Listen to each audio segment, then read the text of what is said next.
Okay, guys, welcome back to another episode of the Warrior Code podcast with myself, David J from Southpaw Official.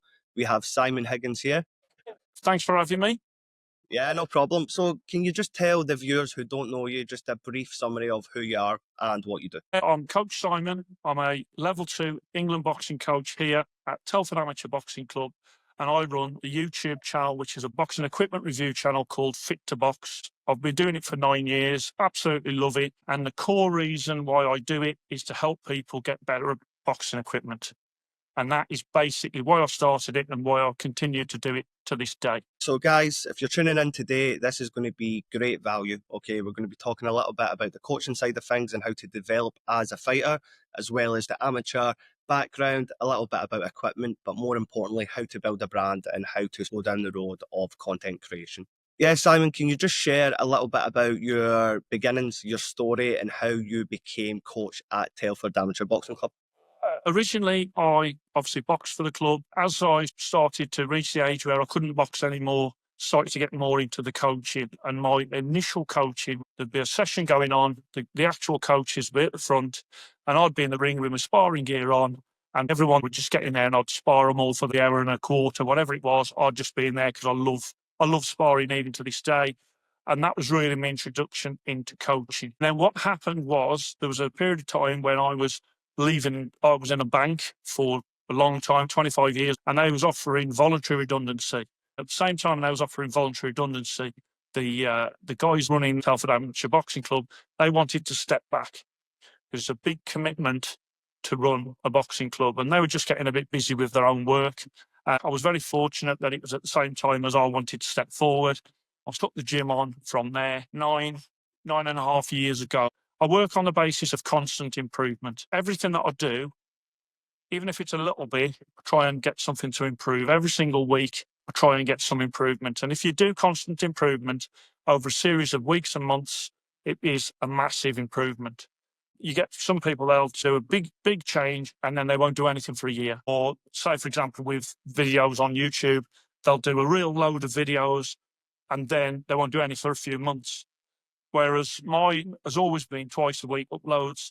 And here in the gym, every single week, we try and improve it in some way. It might not be a massive improvement. Some improvements are big, but that constant improvement, I think that is the key to everything.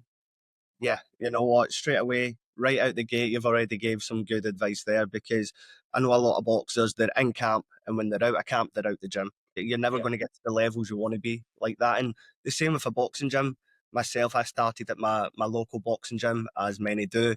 Boxed there for maybe a good 4 or 5 years, but the last 2 years was stagnant. It was the same training I was doing when I was a young boy, and I had to then move. But at a gym like yours, if you're constantly upgrading, constantly trying to get that little bit better, you're getting the most out of your coaching and your fighters. Well, the way I look at it is I'm asking my boxers to improve all the time. As the coaches, I think that we need to be showing the same. When I'm doing the YouTube channel as well, is I want them to see that if you keep going, you'll have good days and bad days, but whatever happens, if you keep going, then good stuff will happen. And I can see the coaches are doing that. You know, so I do have some of the lads that will come up to me and they'll say, your TikTok's doing this, or your YouTube's doing this. And they're impressed by the fact that that social media presence. Obviously, I'm a lot older than they are, but, you know, I'm not like tech savvy or anything, but I do consistently put quality content up. I went onto TikTok probably about 6 weeks ago. I've got a video on there that's like 1.9 million views. But obviously, I am new to TikTok. I don't really understand it. But what I do see is TikTok is massively more engaged than Instagram, Facebook, and YouTube. It's like Instagram on steroids, TikTok is, which I didn't really realise. Yeah, you know what? Like with the TikTok, I'm a bit too old for that. That's my sort of thought process in the beginning, where I thought it was just all these TikTok dances and stupid trends. And after like a year and a half of plugging, and I mean consistently uploading and working hard on Instagram, I went over it to TikTok, and it was a little bit better. But my missus, she does a lot of mindset coaching, and she jumped over at the same time to TikTok, and she's went from what, 27 followers to 21,000 followers, and like, so Yeah, it's amazing. what we've found on it as well is everyone is a lot more engaging. There's sort of like a community. and sort of whatever your niche is, there's so many people that want to jump in, want to get involved, want to know what's going on, which is so much better than the likes of Instagram when you're trying to grow. Yeah. I do think on TikTok, the attention span is much less. Like my videos that I do on TikTok, I do some comedy stuff, which is like boxing related, sort of real life, what happens in a boxing gym. And I'll also do sort of things like hand wrap tutorials or how to tie boxing gloves. That's what I do on TikTok. Whereas on YouTube, I do more of the, right, this pair of boxing gloves, I'm going to show you all the way around it. I'm going to tell you what I like about it, tell you what I don't like, and I'm going to give it a score and I'm going to rate and rank it. So I do see the two very, very different, but I'm enjoying the difference. I don't want to have the stuff on YouTube just ported straight across to TikTok. I think they are two different audiences. Before, people would come up to me and say, "Oh, you're that guy off YouTube." As I've gone out recently, there is people coming up to me saying, "Oh, I really like your TikTok," and I was quite surprised that has happened. It happened very quickly. You know, it's other coaches, it's other boxers, people that I didn't even expect to be on TikTok. Like you said, it is completely different audiences. Now, I was using the same material for Instagram, TikTok, and YouTube, but then I quickly realized it is vastly different. Now, when you look at it from a sort of logical point of view, it's different companies, it's different setups, it's different algorithms. So, of course, it's going to favor different things. And learning what platform is good for what is obviously going to set you apart from low views and going viral. Yeah, and also I don't get too hung up on views, subscribers, and followers just because that intensely you could drive yourself insane. I'm putting out content. Sounds a bit cliche, but if it does help one person, then that's great. Um, what I realised over time on social media is you could literally say, right, I'm going to give £1 million to a charity, and there would be somebody that would comment to say he's only doing that for clout. Everybody is not got the same lens that they're looking at you. So if you do start doing social media, then you can't expect all the comments to be positive, and you can't expect everyone to like you as well. It's really unrealistic. We've all been to school, and for whatever reason, you meet somebody and you just don't like them. You've got no reason not to like them, but there's just a vibe there. It's the same on social media. I'm also aware that because I'm in the business of rating and ranking things, I might be there saying a certain glove is here and this other glove is here. Well, the person watching might love their gloves that they've got, Yeah. and they see it as that I'm attacking them. When I'm not, I'm literally just giving my opinion, having tried both. But yeah, people get very passionate. Not everyone can like you. And if you're setting off and trying to make everyone like you, then you're never going to be authentic to yourself. Now, I used to kind of want everyone to like me when I was growing up. You know, I wanted to be that guy. But as you get older, you realize it's impossible. Regardless if you do everything right, it's Yeah, still going to go that way. So if you're putting out content, don't worry about what people are going to think. If you're being yourself, that's all you can do because you're going to get positive and you're going to get negative. yeah, yeah.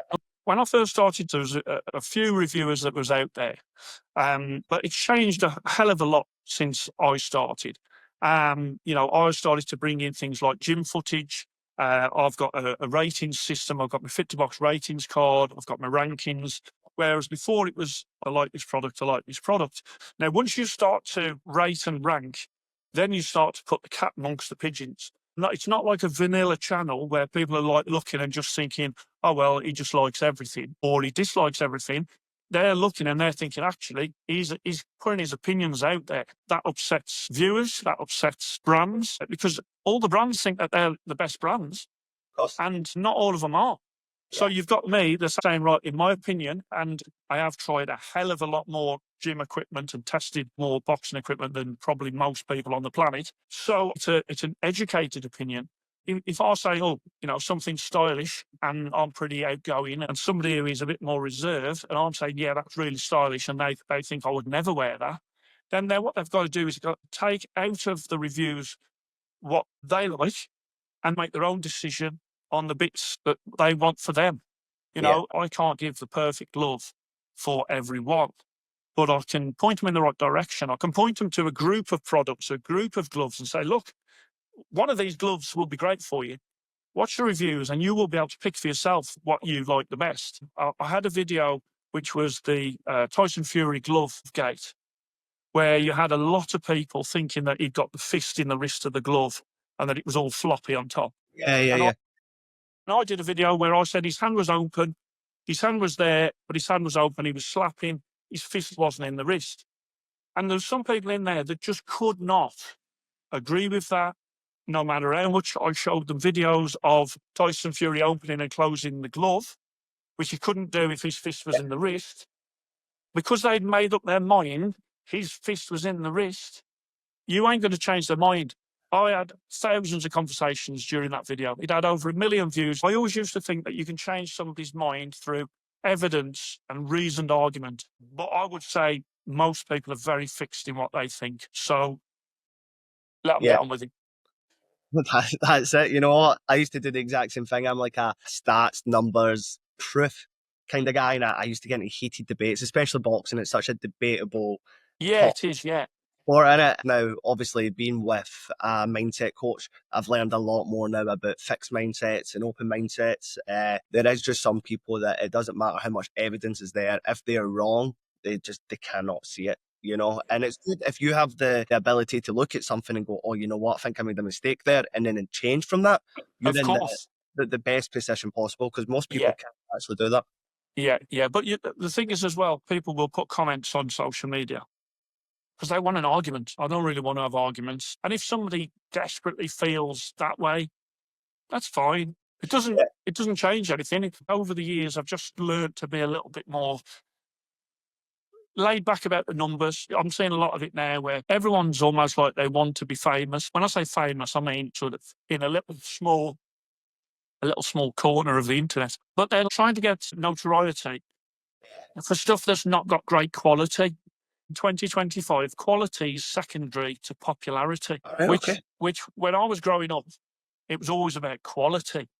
Yeah, Quality would get you the popularity. Now, if I went outside and got a load of people to try and punch me in the face with a boxing glove, that would get a load of views.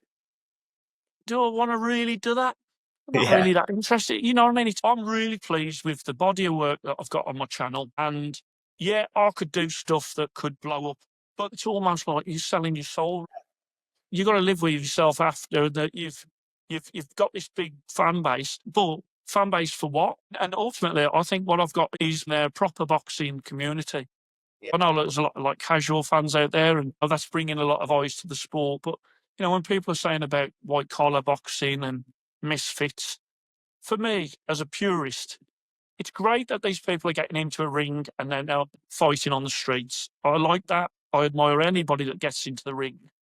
But you don't have one white collar fight and then you're walking around and you've got a belt on and you're saying I'm yeah, challenging for another belt. And I think it's very disrespectful to, you know, even your amateur boxers who've had 10 fights and they might have won 5 and lost 5 yeah. because the quality of that is so much higher than just getting in, swinging and missing and hugging each other. And it's a quality thing, but a lot of them are more popular.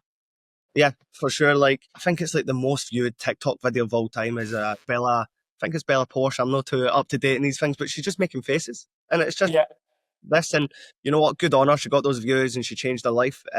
But there's people going out there doing stupid pranks and doing stuff that possibly they don't even agree with. So if that's the reason why you've got your following, that's going to affect you negatively down the line. You got to keep shocking, haven't you? You got to keep shocking. I'm quite happy with what I'm doing. I went to the national championships. I'm a proper boxing coach. I'm here all the while. I'm testing with boxers all the time. Most weekends we've got boxers out up and down the country. I'm not a recreational boxer that is hitting some bags and doing reviews of that. That's not what I'm doing. This is my life. And I love that life. It is amazing. And I've met so many great people. I've met a lot of people that are trying to achieve stuff. They're trying to create something themselves. So you've got this little element on social media where, you know, you could take offense at loads of comments and you could get really down about it. But you have to balance it with the amount of positivity that you get on there as well. There's a lot of people that do want you to carry on. They do want you to achieve. And ultimately, if I stop doing Fit2Box tomorrow, these people would be like, why has that happened? And you have to think about those people, not the Yeah, people that are trying to criticize. Once people start to rise, some people don't want you to succeed. They want to drag you back, yeah. and that's just, you know, human nature. It's a shame, but that's how it is. That's the way it is, isn't it? You said there you're a true boxing man. You're a true boxing coach. You're up and down the country every other weekend. You're at national championships. At what point and why did you go, I'm going to start recording reviews of equipment? It was two-part, really. The first part was seeing people come in to the gym with rubbish gear. So it used to wind me up. So they'd go to Sports Direct and they'd buy a load of rubbish, and they're just not advised on what they should buy. So that was really the first thing. The second thing was more a case of, because I'm sort of living and breathing this, I just thought that from an authentic point of view, I'd done so much with equipment that I was able to offer something. And people do come up to me and say, don't stop doing the channel. Really enjoy it. I bought these boots because of you. I bought these socks because of you. So as long as I'm doing that value. Well, you know what? If you're doing something that you love, you do something that's involved with your passion, then it's easy. It's life. Yeah. Yeah. I mean, I started when I was working in the bank. I'd got the original. There's the first few videos that I put on the channel, and I didn't even used to show my face. And the reason for that was I didn't really want it to be about me. I wanted to be about the equipment. Yeah. I'd watched a couple of reviewers that were around, and I was aware that people were sort of making comments about the person. And when really I thought, well, if I don't show my face, they're only really concentrated on the gloves. And at the time, I'd got quite a big credit card balance, and I was selling some gloves, some grants and some Clayton Rares, and I think some winnings at the time. So I was recording these videos, and I recorded them on an iPad, not for YouTube, just as a record that I'd had these gloves, and then I sold the gloves. Yeah. So it was about a year later, I had these videos. I just thought, oh, I'll put them on YouTube. All And right. that's how I started, really. I put those original ones on, but they're only like 2 or 3 minutes, not even showing my Right. face. And then people were saying, can you review this? Can you review that? Then I had brands saying, can I send you my gloves to review? And I always remember, I think I was on 100 subscribers, and a brand got in contact with me. And I was on holiday at the time, and I was absolutely made up. I couldn't believe that a brand wanted to send me their gloves. I've Yeah. got 100 subscribers. I was nothing at all. But they wanted to send them, and I did a review on there. And I'm never paid for any reviews. I've never been paid for reviews. I don't even want to be paid for reviews because I want to keep that sort of integrity. I'm fair to all the brands. On my website, I've got my rankings where I rank whether it's gloves, boots, or socks. I've got rankings, and on the rankings, those titles, they're not with that particular brand forever. They're there while that particular brand is the best. I mean, currently, Southpaw socks are my number one boxing socks. The brands are now looking at the ratings, and they're wanting to improve their own scores. They're wanting to get 5 stars and the titles. And if they have the titles, it's a more of a recognised thing that Coach Simon from Fit2Box thinks this. Yeah. And it carries a lot more weight than 5 stars from Jeff on Amazon. And it's a nonsense, really, because there's no Yeah. authenticity to where that 5 stars has come. Especially if you go onto Amazon, you'll see gloves that are very poor, and they're getting 4.5 and 5 stars on Amazon. It's a nonsense.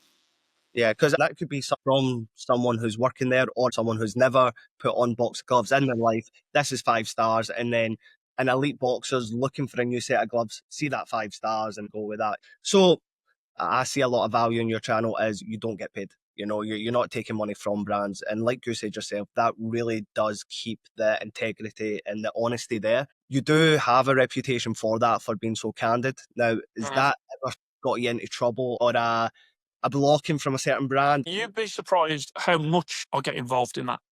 Yeah. Because it's a bit like I'm going up to somebody's baby in the pram and saying, your baby's ugly. Yeah. But their baby to them is not ugly. They've worked a long time on it. But the baby's ugly, and I'm telling them that their baby's ugly. So sometimes that doesn't go down well. Obviously, I'm talking about boxing equipment, not babies. So yeah, a tremendous amount of people that disagree, but also you've got the copiers thing as well. You've got the people that innovate, and you've got the people that just copy. I've always hated these gloves where they got Grant on or winning on. They're from Pakistan and they're just copies. You've got brands that do innovation, and straight away they'll be copied by a company, normally in Pakistan or in China. I don't think I realised how weak patents are. Yeah.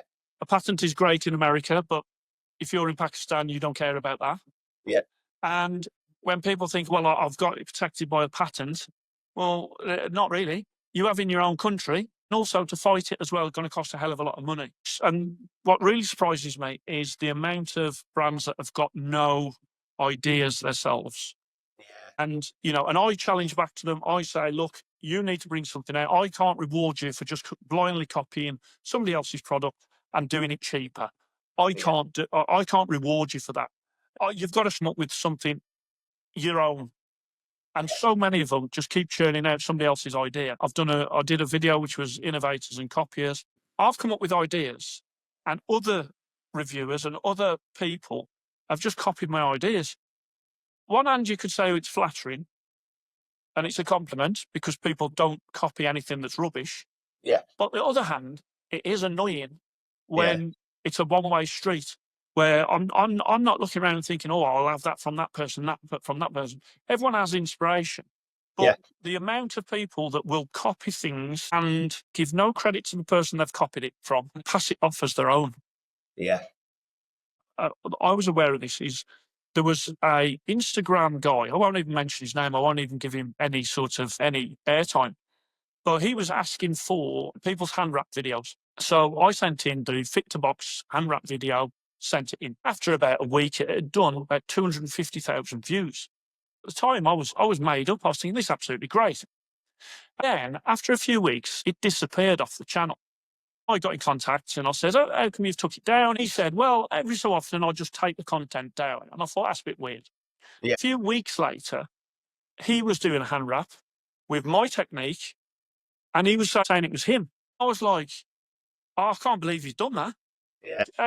And the people build a reputation on stealing other people's ideas and give no credit whatsoever. So that is really annoying. But like with the boxing brands, there's no real way to stop it. Yeah. There's not, you know what? And it's different, like you say, taking inspiration. We all take inspiration from many things in life, especially a boxer watching another boxer, but flat out copying, you know. And I won't name the brand, right? But one of boxing's biggest brands right now actually put an order in for a few pair of socks. Now, it was under a name, but whoever it was kept the brand email on the email. Yes, yeah. And I saw who it was, and I was like, do I send these? Do I cancel the order? You know, and I was like, I feel like they're just bringing them in, test them, see what material it is, copy it.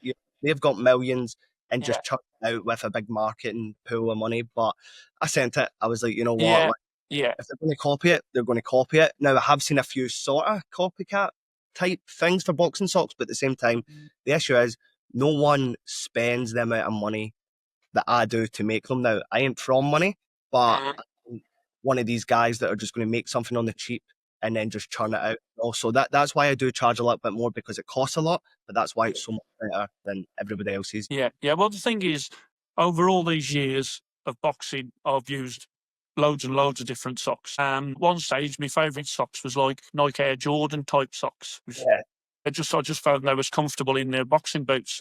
But since I've had your socks, and this is not just because I'm on here, because this is on my channel, this is for the world to see. Southpaw boxing socks are the ones that are my champions. And I don't say that lightly, because I can give that to anyone. And you know, the bottom line is you've made a really, really comfortable sock. I like the bits on the bottom, the rubber bits that other brands are not doing. I like the placement of it. And even when I did sort of the review, you know, I was sort of saying to you about the sock in terms of, so it's more identifiable, because you've got a lot of boxers that are there wearing Southpaw. You look at the socks, you couldn't actually tell. So if they're going to be wearing your thing, you've got to have sort of the credit by getting your name out there. Yeah. I think you've done a great job with them. And that's not to say, I know that going forward you will be improving them as well. For sure. And same as in real boxing, when people have got the title, they can rest on their laurels and get caught, or they can try and make the gap bigger. And That's it. That's what I've tried to create. Yeah, you know what? With the socks, it's quite funny, because previously I knew nothing about socks. I'm just a former boxer who boxing's my number one sport. Boxing's the age of 7 years old. My brother's a professional, and I always knew about the issues you had with your feet, but I didn't think anything of it. Like, it's just part of boxing. My brother complained one day after one of his pro fights. He's like, "Look, can you do something with these socks? Because I've got a sports science degree." He was like, "The socks are rubbish," and he was wearing Susie Wong's at the time. Which, Yeah. you know what? It's not that I'm knocking Susie Wong. Hard kit is second to none, the best in the game. Right? The shorts, the designs, the stitching, everything's amazing. But the socks are socks. You know, they're just football socks for me personally, and he kept saying they were bunching when he was moving. He's a southpaw. He moves. His feet were being destroyed. So I actually started southpaw socks on 2D paint on an old laptop, just messing about Yeah. with designs. And over a year of researching materials and everything, and my understanding of boxing and obviously the mechanics and biomechanics of it, created them. And you know what? Everybody's loved them. I've actually to this day I've not had one bad review about the socks. Yeah, yeah. Well, see, the thing is, years ago, people was wearing normal socks. Then sort of they started to wear a bit thicker socks and over time. And so, I mean, Susie Wong was one of my champions at one point. Obviously, you're now the champion. So there is an evolution going on. There's not, I just see in everything, whether it's gloves or head guards or groin guards or socks or boots, whatever it is, I'm just really pleased to be part of the mechanism that is improving boxing gear for people. Yeah, So, your socks there, there'll be somebody that brings out some socks there, then you'll improve yours. yeah, But the sum of those parts is that, you know, the socks for boxers has improved. yeah. And the boxers are just getting better equipment, so the sport's just improving. Yeah, and also you've got several brands all working to try and improve their stuff. If I do a boxing glove review and they get 2 stars, they'll be messaging me saying, right, okay, I'm going to be working to get more stars than that. It might not Yeah, be 5 stars. They might be saying, oh, next time I come to you, I'm going to get 3 stars. Because they can see that that is progression for them. yeah, And again, the reason why I started this channel in the first place was so people could get better boxing equipment, and all of that sort of internal competition really just help my cause to yeah. help people get better boxing equipment. So, as I say, currently, Southpaw Socks, the Fit2Box Socks champion.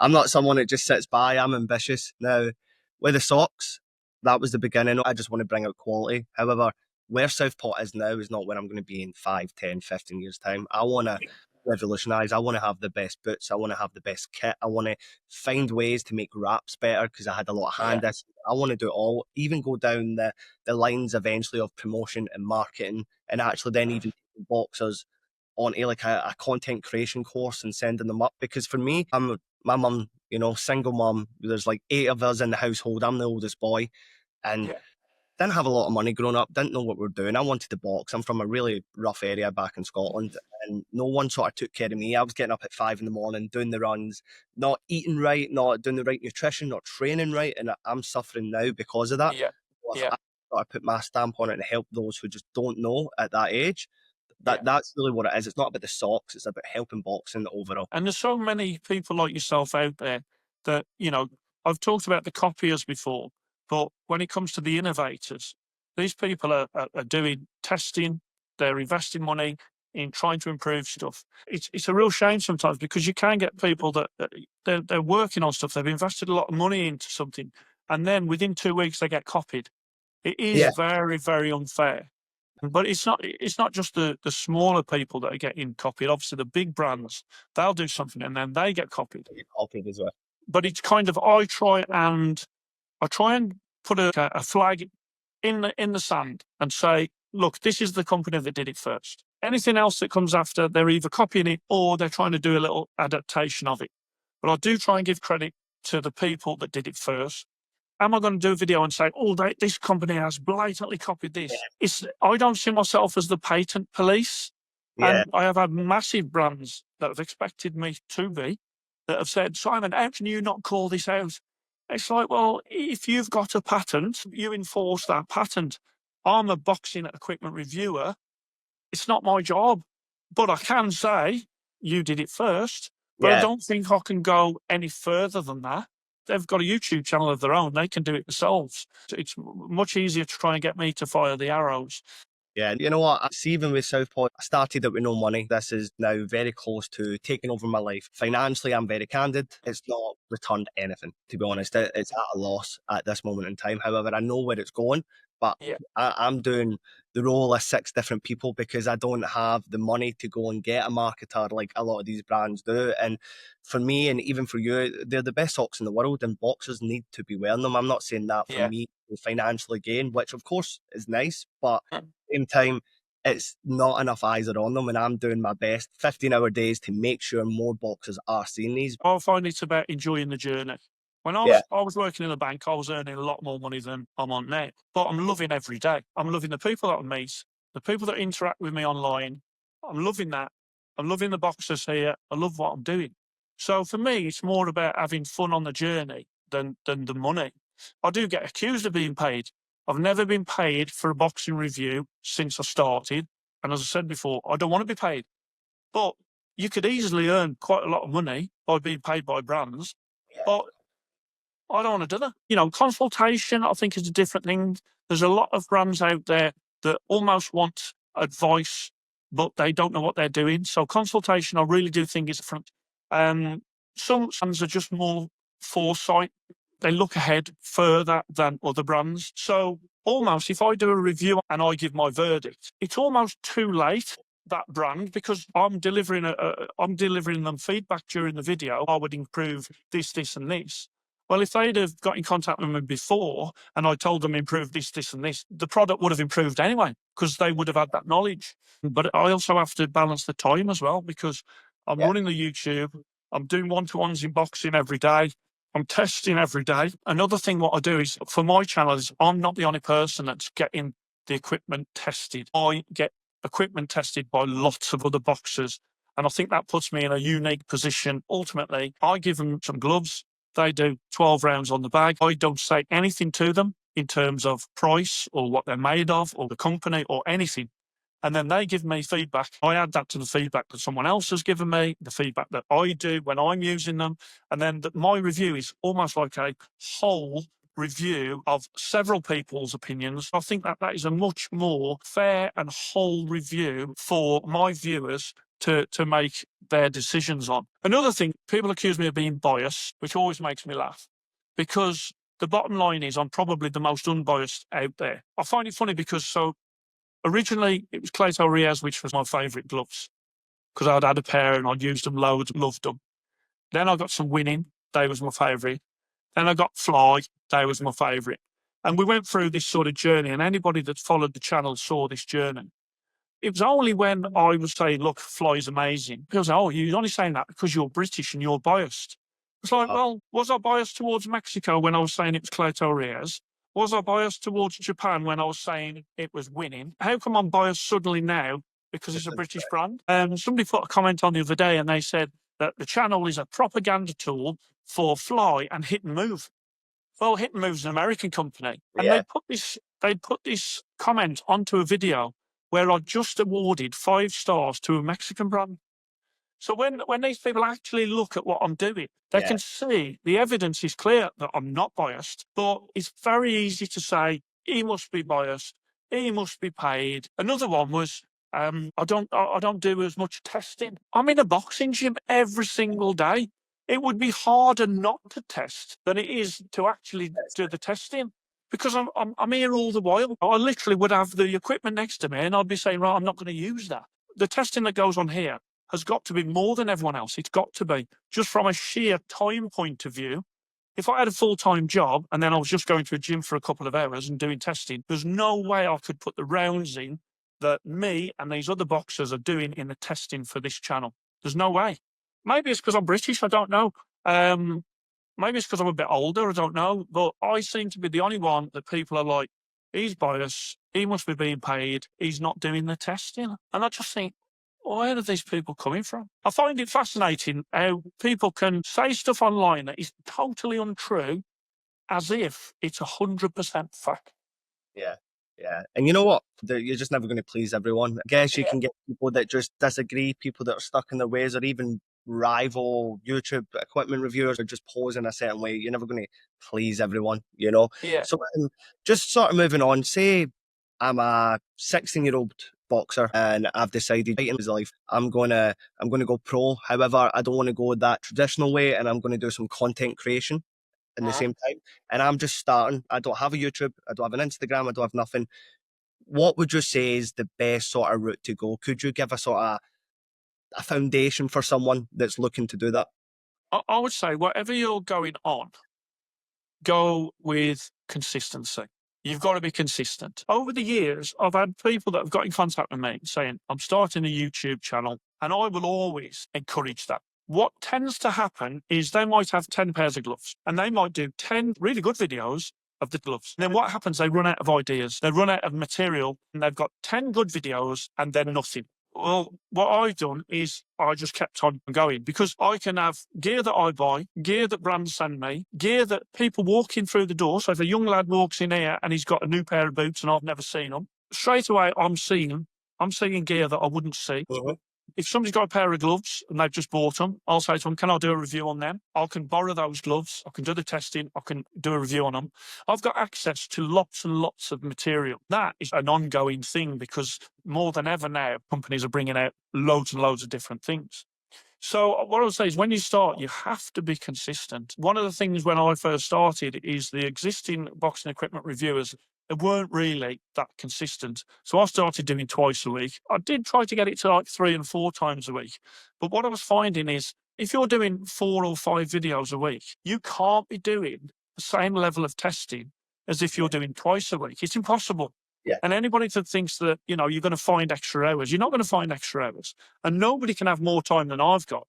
So what you find is the quality has to go down. You have to cut corners because Yeah. if you're not cutting corners, how are you achieving that level of videos? It's not sustainable. It could take your life over. I mean, I've got a holiday in about a month's time and I'm already starting to think, right, I've got to get 2 or 3 videos ready for when I'm away.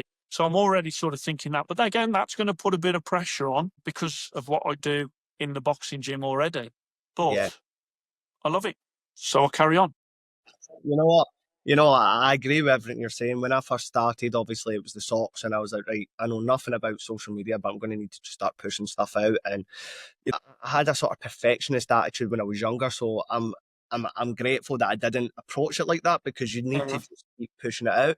But I ran out of content, I ran out of stuff to push out. Now there's so many people wearing the socks. There's so many people pushing the socks out. I like to travel as well. I was away in summer for 5 weeks because a lot of people don't know. I'm happy to put out there. I'm still in full-time employment myself.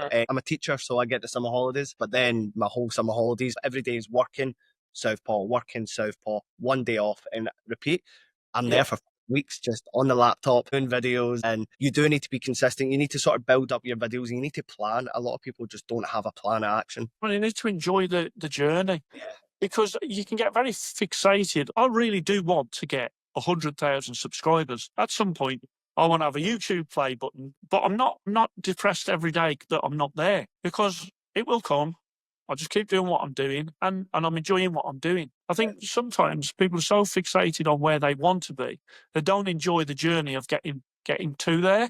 Yeah. It's a bit like with Tyson Fury when he won the heavyweight title after years and years of obviously aiming to get there.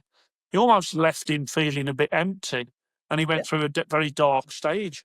You got to enjoy the journey to there. Maybe you'll fall short. Maybe I'll fall short. Maybe, but it's part of getting there. Have I enjoyed getting to how many subscribers I've got now? I've got 29,000 subscribers after 9 years.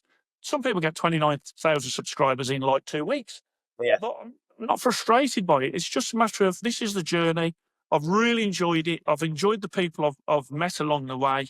There's some fascinating people that I've spoke to, that I've met in person, people that I would never have thought I would have been chatting to. I'm doing an interview with Junior Witter. I'm sitting there with Junior Witter. It's unbelievable. I'm sitting there, what is happening? And all because I loaded a couple of videos up onto the YouTube. No plan at that point at all.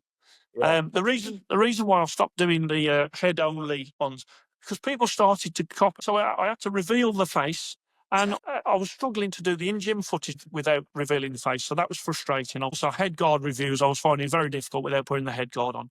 So it definitely was the right decision to do. But originally, I had no intention of showing my face. Yeah. Actually, I want to touch on is because for me, I didn't want Southpaw to have my face at all. I didn't want it to be anything about myself. And Yeah. it was only really when my missus personalised because she done the same thing with hers and she started to blow up. And I really looked into it and really done some research. If you're going down like the road of a company, the thing is, no one now really want to buy from a company unless the company is top. Whereas people buy into stories, also people like and relate to people. Therefore, personal route is best. Unless you've got millions of dollars to try and push your stuff, be personal, be authentic, do what you like and what you enjoy the journey. A But lot of a lot of brands as well think if I can get my gloves to a influencer, that's the way forward. And there is a certain amount of that, but quite often people will give stuff to say a professional boxer. They might have one photo, they might put that on social media if you're lucky, and that's it. They think yeah, that they're basically just having free gear. Where I mean, I think with myself, at least the brands have got video that's there forever on YouTube. And I do push those videos through my other social media platforms as well. They've actually got a tangible thing that is a value that somebody could watch that video in 3 years' time, go onto your website and buy a pair of socks. It is like something like an air bomb repeater, whereby I think sometimes some of the professional boxers, they might be good boxers, but they're not very good when it comes to social media. Somebody gives them something and they're like, oh yeah, thank you very much. They don't realise that actually they've not provided anything back to that company. It's cost that company money to send that. I've done it myself. I've sent obviously my socks to a few different reviewers like yourself. There's certain ones like I never name and shame or nothing like that, but they've just not bothered. They've not made the video. But like I paid to get those socks sort of in the condition they are, my time and everything. I've paid to ship them, and then there's a lot of boxers as well that have promised certain things and not done things. But once again, it's part of the game. Like you said, you need to enjoy it because for me, I wasn't enjoying it for a long period of time. It was just I want to do this and I want to do this in boxing and I want to stop working so I can do this and take care of my family. And Yeah, it was the stress, a complete stress. And then I started to not realise like Tyson Fury almost wore the socks. Daniel Dubois wearing the socks, Joseph Parker's wearing the socks, like they yeah, worn by Zokardina and Anthony Kakachi on the Saudi undercard. And I'm not thinking that, oh, these have been worn by Olympians. I'm just thinking, right, well, this isn't coming in and that's not coming in, yeah. but you need to enjoy it. You definitely do need to enjoy it. I mean, I'm not really driven by money. Yeah, Everyone likes money, and it'd be great to have so much money that you can do whatever you want. If I had so much money that I could do whatever I want, guess where I'd be? in the boxing gym. I'd be here. Yeah. I'm living what I want to do. When I was in the bank, I had some dark days when I was thinking, oh my God, what am I doing? Why am I here? Getting back home and really stressed and thinking, I've got to go back tomorrow. Now I just enjoy what I'm doing. People are going to criticize. People are going to praise. Don't get too excited about the praise and don't get too down about the criticism. And I think you don't go that far wrong. So, say I'm a young boxer and I've heard, right, so what should I be doing? I've heard consistency, I've heard enjoy the journey. So I want to be consistent, I want to enjoy the journey, but how do I get started? Say it's just I want to document my journey. Is there any sort of tips on what you should maybe avoid, what you should maybe try and do? What you've got to do is you've got to do something. You can think about it and you can think, I want to get the perfect video out and never put that video out. Some of my early videos, as well as not showing my face, I got my daughter's prams and stuff in the back because I didn't even think about the background. Yeah, I look back and I think, oh my God, looking back, it's terrible. yeah, But actually, that was part of the the journey. learning as I'm going through. So it's all about improvement. My videos now are way better than they were at the start. They're more polished. I'm using better equipment. You've got to see that progression, but you've got to do something. You've got to load that first video. You've got to load that second video. You've got to commit. I've got a boxer here, a really great boxer. I can't get him in the ring because he's scared of losing. But Uh, actually, by not getting in the ring, he is losing. And it's the same with social media. You'll make mistakes, but you got to just do it. You got to do it. I once went on a course in the bank. It was like a motivational thing. He lit a candle at the front of the room.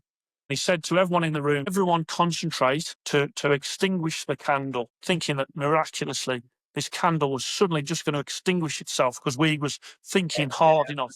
yeah, yeah, He walked up to it, blew it out, and he said, thinking about it ain't going to do nothing. You've got to take action. So many people, they call it procrastination. They're just putting blockers into actually doing it. I think Nike's got it right when they say, just do it, yeah. just do it. I'd say that whether you're doing a YouTube channel, Instagram, or TikTok, or you're going for a fight, just do it. Well, what about if I lose? What about if I have a bad comment? What about if you win? What about if you have a great comment? You've got to go for it. You've got to go for it. Take that action. Just do it, and then see what happens. You never know. Yeah, it's true. Don't be afraid of your losses. Like I heard a quote the other day. It was the road to success is paved by failure. And so true. 100%. There's anyone that's in a successful position in anything that they do, they have failed so much more than they've succeeded. Yeah. People don't see that, they see maybe boxers with a 42-0 record, but they don't know how many times they didn't want to get up and do the run, the amount of times they lost an amateur fight or got beat up in the gym. And it's putting yourself out there. You look at your first videos now, right? And you're like, oh, wow. But in the next 10 to 15 years, you're going to look at these ones now and go, oh, I Yeah, should yeah. this. So it doesn't matter how perfect you get it. It's not perfect. Just put it out and learn from it. It's that constant improvement. That constant improvement is where success is. It's a really strange thing because, especially with social media, you are putting yourself out there. You are going to have criticism. You cannot avoid it. It does not matter if you're the nicest bloke in the world. Someone is not going to like you, Yeah. or they're not going to like what you say. And if you're really sensitive, then you're in the wrong place because it's savage out there. I would say that 98% is positive. Yeah. I was at the championships the weekend. Guy walked past and he says, "I watch your videos. Keep doing them." I sat back in my chair and I thought, that's why I'm doing it. I like that because too quick are people to be negative or to write a bad comment or to say something thinking it's funny. It's the people that do go, I'm enjoying what you're doing, like keep it up. He's walked off and doesn't know how that affects you. He might have just thought, think anything of it, but that gives you a wee bit more internal motivation to keep doing it. By keep doing it, you're then going to affect thousands more people, for the Yeah, positive. yeah. You have to think about the people that are benefiting as opposed to the people that they're never going to be pleased anyway. So what's the point in trying to sort of pacify them when they're never going to be pleased? Keep it positive, keep moving forward, keep enjoying it. What people don't understand as well is there might be a day when I'll decide to myself, I'm not going to do this anymore. Yeah. So enjoy it while it's here because you never know, even all of your favourite YouTubers, you don't know when they're going to say, I'm not going to do this no more. Yeah, you know what? It's the same with everything. There's a lot of boxers, a lot of football players as well. The teams, the fans, the supporters, they don't support them. They don't appreciate their talent. Then when they retire, they go, "Oh, that he was the best ever." But you've just spent the Yeah. last 10 years not appreciating it. So moving on, Telford Amateur Boxing Club. You're there all the time and you're coaching. Just talk a wee bit about the setup. What is your coaching philosophy like at Telford? We was always a club that used to train people. When I first joined the club, there wasn't really getting fights, no home shows, no tournaments. There was nothing. So the philosophy now that me and Lindsay are trying to give everybody as much opportunity as possible to achieve what they want. And that is we do 4 home shows a year. Any box cups that we can get them into, any tournaments we can get them into, we'll get them in. Obviously, as long as they're good enough to do it. We're trying to achieve more at the club than has ever been achieved before. And again, this is a constant daily thing of just trying to improve, whether it's the equipment, the finances of the club, the actual boxers. We're now in a position where we're attracting boxers from other clubs. They're coming to us. Whereas before we was training them. And when I was boxing, because they wasn't getting what they needed, a boxer wants to box, they was leaving. So we've totally turned that around, and the channel and Telford Amateur Boxing Club go hand in hand. I try and raise the profile of the club through the channel. The club raises the profile of the channel as well. It's sort of a two-way thing. I like the fact that, there's people in America that know Telford ABC and they don't know loads of other clubs, but they know Telford ABC because of the channel. And that's great. We've had people that have come to the gym to train because of the channel. I've watched you on YouTube. I've come to train. That's brilliant.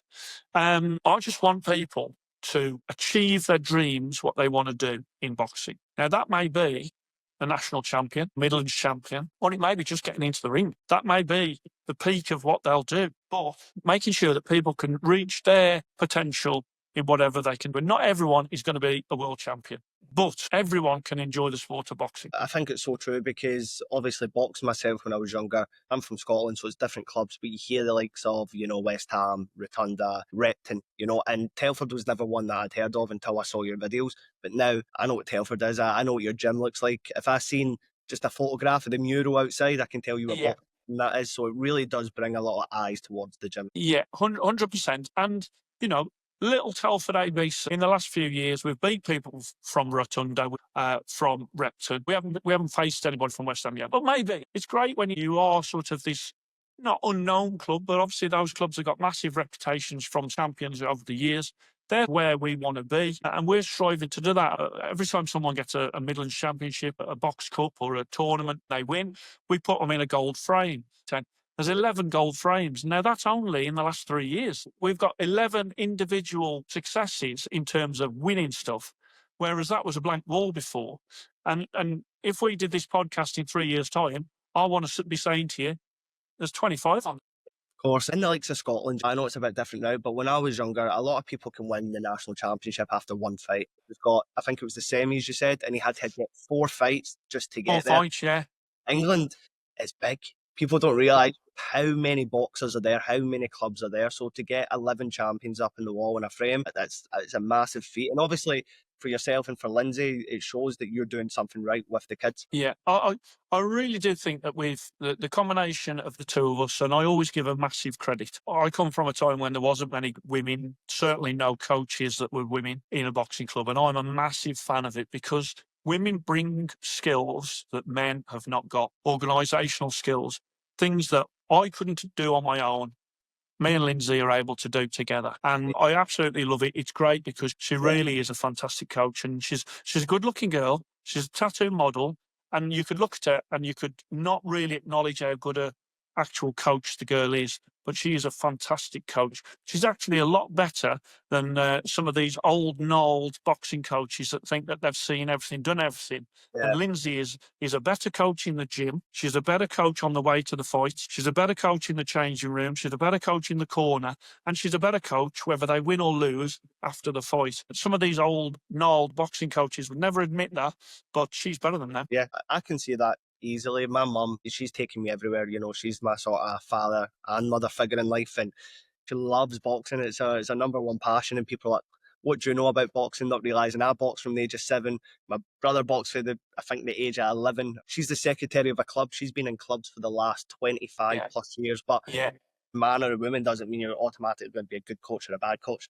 Do you know what I mean? Yeah. But I think it's good. I like seeing women integrated into sport more. My mum, again, she was a football coach. She took on me and my friends just when we were young, and she took on just a band of hooligans, like no hooligan, like we were just up to mischief. And now a lot of those boys, she helped them get jobs, heads in offices, and a lot of those boys, they've said they weren't going anywhere with life. Yeah. Yeah. I think that basically boxing coaches are doing so much good for the community, so much unseen good, whereby, you know, these kids are not on the street, they're not up to much, they're in air training. And I really do think, I know that Frank, the Noble Boxing, the 78, 79-year-old guy, he says a lot about this. Now, there really should be some more funding for places like boxing gyms, because we are literally voluntary sort of social workers, mentors, coaches. We're sort of providing a lot of stuff, and we're doing it for the community for free. I really do think that there should be more investment in places like this, because we are changing people's lives. And again, it sounds so cliche, but it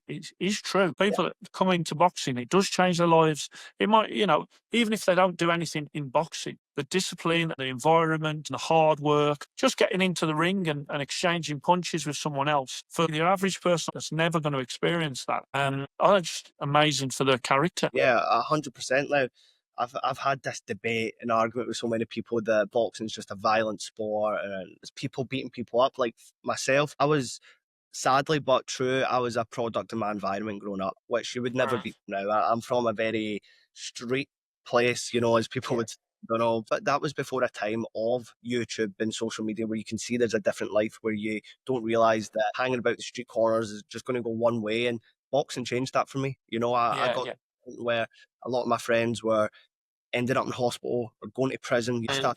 I like to fight. I went to the boxing gym. I'd done it when I was younger. I broke away. And then I didn't want to be with those people anymore. I used to tell my mum, if anyone comes in for me, can you say I'm grounded? Because I didn't want to say I didn't want to do it. And I Yeah, yeah. away, but that was because of boxing, this violent sport, this sport that makes you want to fight, actually made me Yeah. go, I don't want to fight. I want to get away from that. I want to compete, get in the best shape I've ever been, make something in my life, and I want to leave where I'm from. But it's not just a violent sport. There's a lot that goes on for the youth community. Yeah, I mean, it is beautiful and brutal. Yeah, I see it all the time. It just is. I'm here all day. I'll probably get home tonight after the session, probably get in about 9:45. Then I'll probably sit down, watch some boxing, or I'll be on the phone watching boxing. It's everything in my life. I have a Tuesday night where I go swimming, and that's an hour where I don't think about boxing. And that hour is enough for me because after that, like, I'm back to the boxing. I think it's amazing sport. And I get a bit frustrated when obviously people go, well, who would win in a street fight? For me, street fighting is the lowest form of fighting. Ultimately, there's so many variables. Somebody might be winning and then somebody get produce a knife or a weapon, or somebody's winning and then his mates join in, or somebody attacks somebody and they don't even know that they're just about to be attacked, or somebody's totally drunk and they get attacked. I don't see how anybody can get real pride in that because half the time the other person doesn't know it's coming. So it's like a sneak attack, a Judas attack. It's now people are like, oh yeah, but who would win in a street fight? Well, who would win? They've both got gloves on, both got gum shields in. They're in a ring and there's rules. Who would win then? For me, that's so much higher and more impressive than hitting people outside a kebab shop. Especially with the street fight thing, it's more of like an ego in it, where they're saying, "Oh well, I'd win in a street fight." In a street fight, there's so many variables and so many things can happen. To stay dedicated in a craft where you sacrifice, which people don't understand outside the box, and how much you need to sacrifice, not only as an amateur boxer, but then even more so as a professional boxer. Yeah.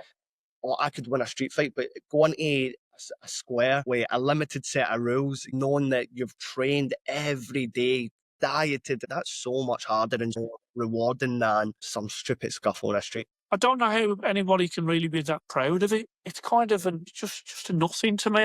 If one of the lads were to come in and say, "Watch this," and it starts off and it's a street fight, I'll just say, Yes. "I'm not interested. I don't want to. I don't want to give any value to that rubbish." I get you. And like you said earlier about the boxing being in schools, I guess a lot of people, when I see a lot of these videos, people can't fight. Yeah, of course. Yeah.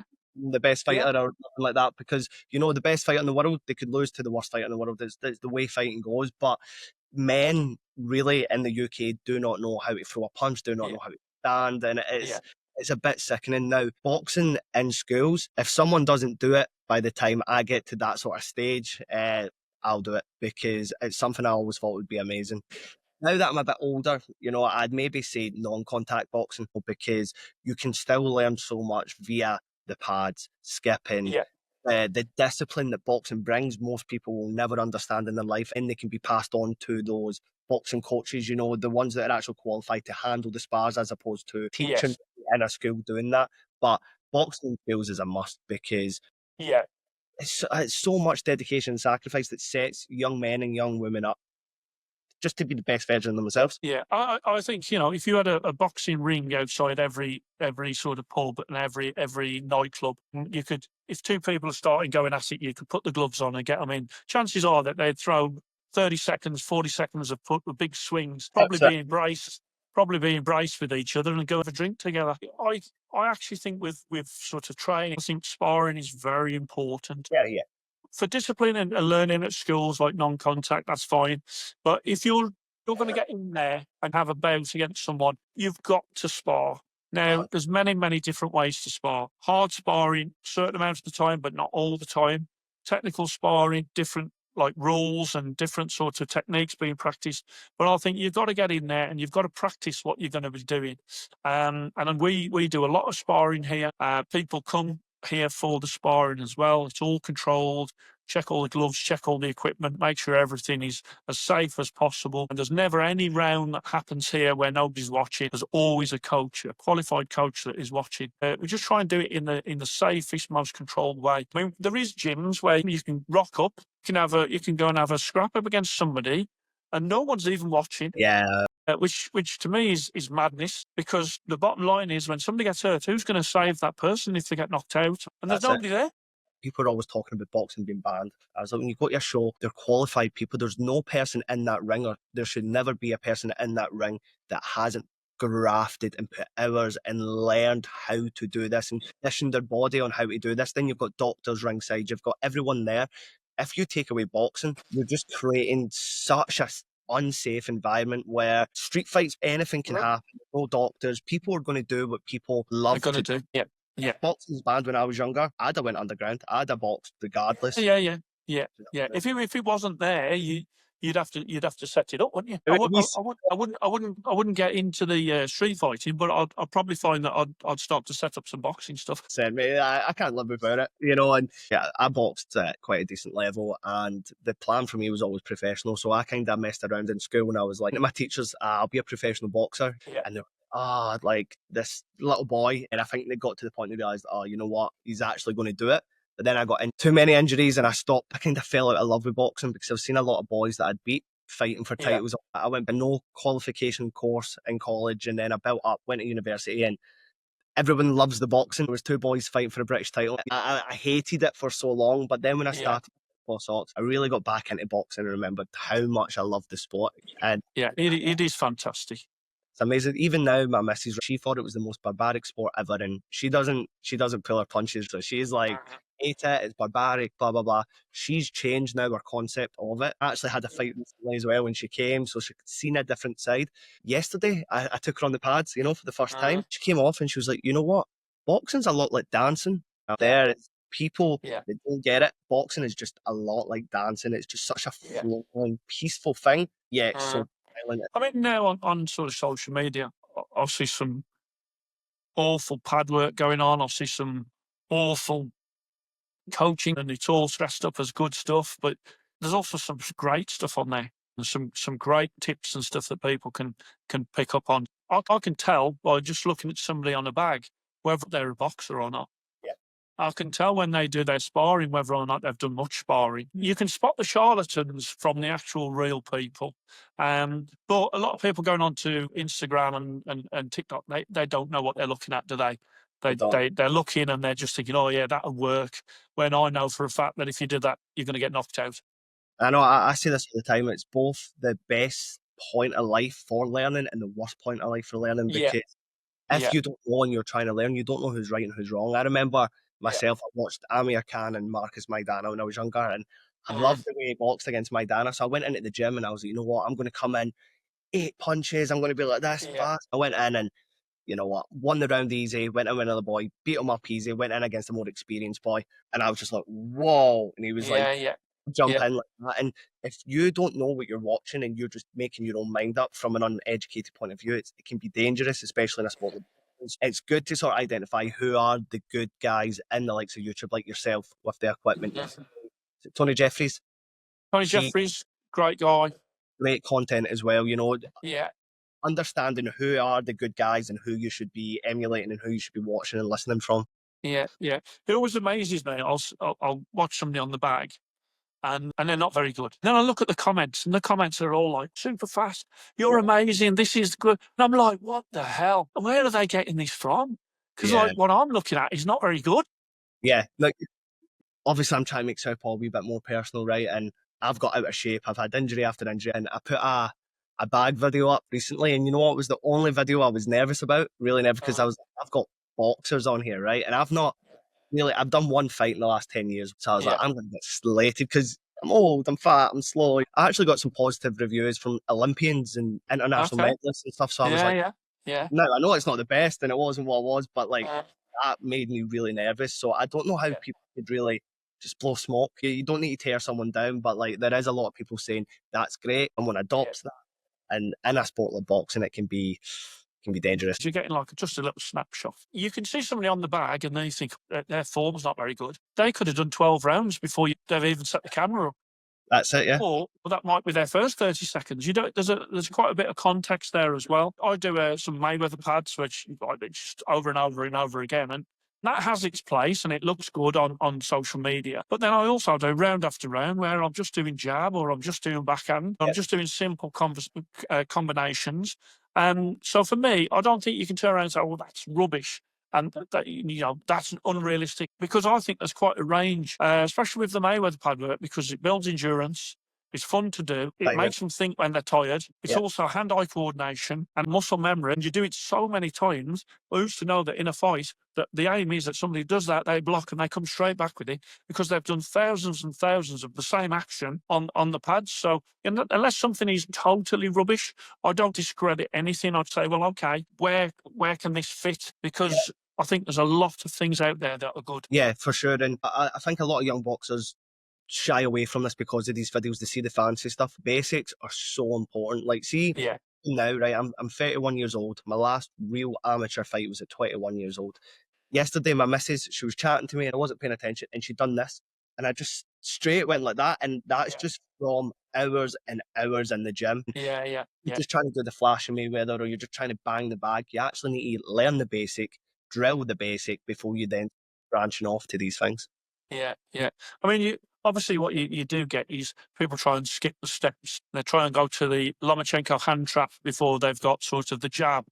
Yeah. Or their footwork's not great. But you do get a bit of that. Loads of people come in and there's like this, and I'm always trying to get them like this. Down the line, they can defend themselves, and you can let them get their own little flair and their own style.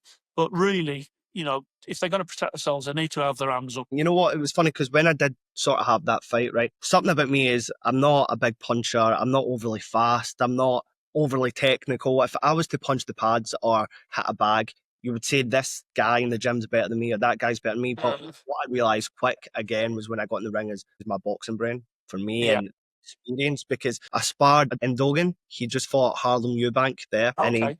150th in the world now. I've been out for a long time.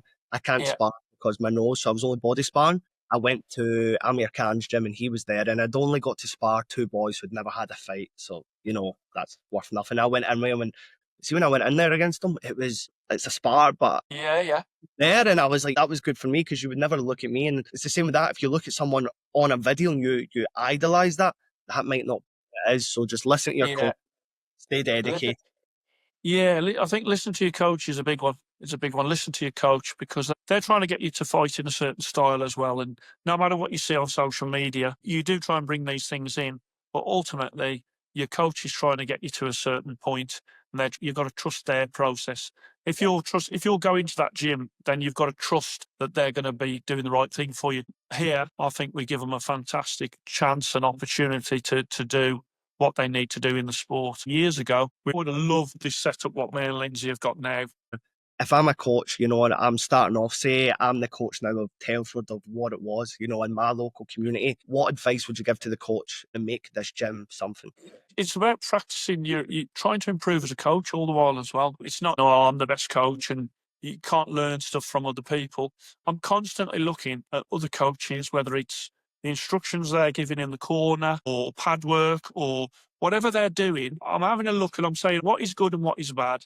I take the good and I discard the bad, but sometimes you can learn a lot. If people show you not what to do, like the Yeah, wrong thing to do, and that's as valuable as somebody showing you the right way to do it as a coach. If you've got a coach that's like bawling somebody out, there's a better way than that. And if you're losing people because you're bawling them out or they're intimidated, like because of how you're being with them, and then you're not really helping them. My style is very encouragement and trying to get the best out of them, and it's belief, isn't it?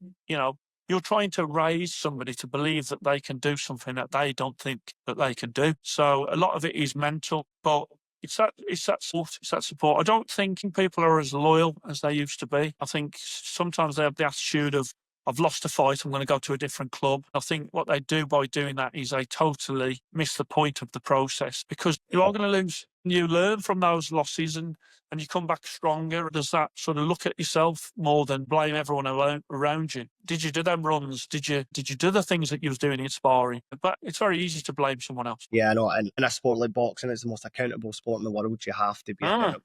Like, there's so many yeah. times I can say it was close. So the ref maybe done this, but I need to understand I skipped that run. I didn't do that Yeah, session. there's pressure from social media, isn't there, on these young boxers because everyone wants to have their hand raised. I don't think the way boxing has went in recent years of the 28-0, not losing a fight and losing one fight and career is over. I don't think that's helped because now what I'm seeing in the UK is a lot of boxers not want to fight. They've got a good record, they don't want to fight. When amateur boxing is your trade, that's where you need to lose. That's where you need to have as much experience as you can get. Yeah, I think it's to keep going. It's to keep going. When you do have the losses, not to think, not to change gym, not to quit. Think I'm going to quit. It's to keep going and know that down the line, if you keep doing the right things, it will come good and you will get success. Coach my younger brother. I'd done coaching at your college before I went into sports science and coaching something I love. I don't know if you're aware of him, but Alfie Lewis from Wales, I had him out in Uh, Dubai.